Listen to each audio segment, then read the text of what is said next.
Where do you see that going? Wishful thinking. There's a lot of wishful thinking going on within their cabal, because compared with consciousness in its true state, compared with the infinite consciousness that is all that is and we are part of, and we are a fly on an elephant's back. They have a massively inflated opinion of their own power, because they are completely, exactly as you've just described, for the reasons you've just described, they are absolutely disconnected from higher levels of awareness and consciousness. They are in a tiny box themselves. They've only been able to control us because they've manipulated us into a smaller box of awareness than they're in.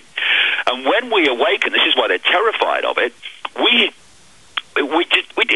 just blow the fly off the elephant's back when we're in our true power. And this vibrational change, this consciousness shift, this consciousness awakening is coming. They're going to get blown away by it eventually, in a few years from now, because they don't have the power they think they have, because they're in a bubble. Therefore, they don't know the picture either. They don't know the big picture. They can't access at that level that's got the big picture. And the big picture is what is now manifesting itself through more and more and more people, and the big picture is going to bring this down. There's many people I wouldn't like to be for the next little part of our existence, and every single one in the control system is top of that list. I really wouldn't like to be them when they realize the true nature of what's actually going on. That's right. They punish themselves when they realize that they're damming themselves off from the universe. We don't punish them. The Creator doesn't punish them. They punish themselves. What happens to them, David Icke, as the shift occurs? Well, I could talk about this at some considerable length, but they are connected vibrationally. They're connected to the control construct. It's a vibrational construct, and they're connected to it. They're part of it. And when that comes down, well, they're out of here. They're out of here. They're not going to be here anymore. But you say the elites don't know that. In all their fairy tales, in all their archetypes, when the evil wizard loses his orb, the whole palace collapses on him. Yes, because, it's a vibrational construct. You could symbolize it in your mind as a vibrational box, and they are attached to it. They're part of it. They're an expression of it. So when the box comes down, when that vibrational construct is unpicked and just falls, they fall and go with it. They're at the physical level, these guys are going out of existence because obviously as consciousness, higher levels of themselves that they're completely disconnected from, that continues to exist because we are all eternal consciousness. But that level of them that has become isolated in this reality to the point where they're completely disconnected from the true level of who they are, that's going when this change takes place.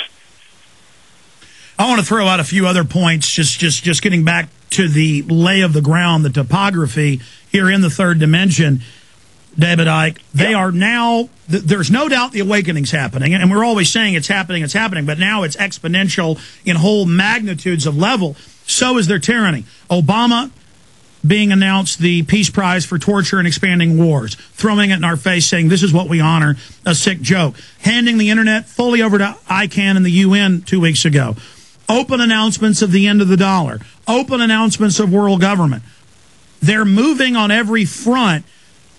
There is no doubt that they are attempting to make their final move. Why are they doing this at this time? Well, they're doing this, as I said earlier, because the inner core know and have known for a long time that this period was coming when this vibrational energetic cycle, it's a natural cycle, it was going to start to get people to break out of their mind prisons. And so they have thrown everything they can, and there's more to come obviously at us at this period of time, because they know this is happening and they want to put the lid on it. What do they think about us? Alex, if you look at it from another angle, because, it seems that they're all powerful and all this. You know what? They're throwing all these things. You could list them forever, the things things that are coming in. Why? It's panic. It's blind panic. They might be arrogant on the outside, but not on the inside. It's blind panic because that's what I was going to say. They know that their control system is under more threat than ever before. And I got news for them. Chill out, guys. It's coming down. Well, I agree with you, but it's going to be one hell of a ride. It is. But the next few years are going to be big-time challenging.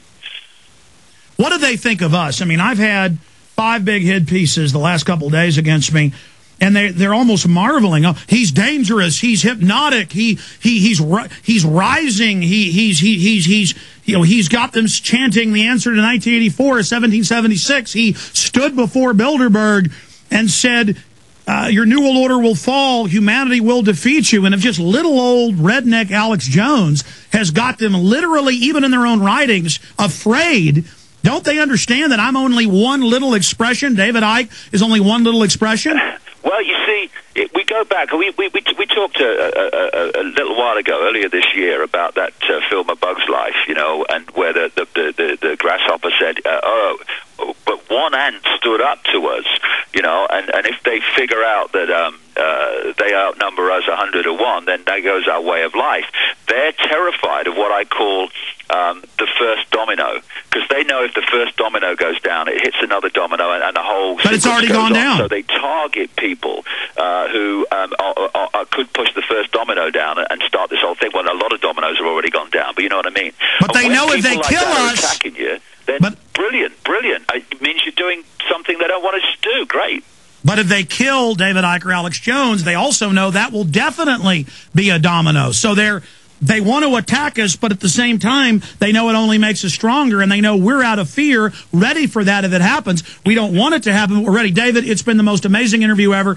Promise me you'll come back in a couple of months. I know you're very, very busy. Yeah, no problem, Alex. Tell folks about the event. It's almost sold out in Phoenix, davidicke.com. This is your chance. Almost sold out, folks. Yeah, it's in Phoenix. It's this Saturday. I'm speaking all day from about 10 o'clock through to the early evening in 3 sections. I'll be speaking for about 8 hours, connecting loads of dots, not just about the conspiracy, but the real deep background from where it's come, and some really, really deep and amazing stuff. And it's a gorgeous theater, a great atmosphere. Saturday. A great atmosphere to experience.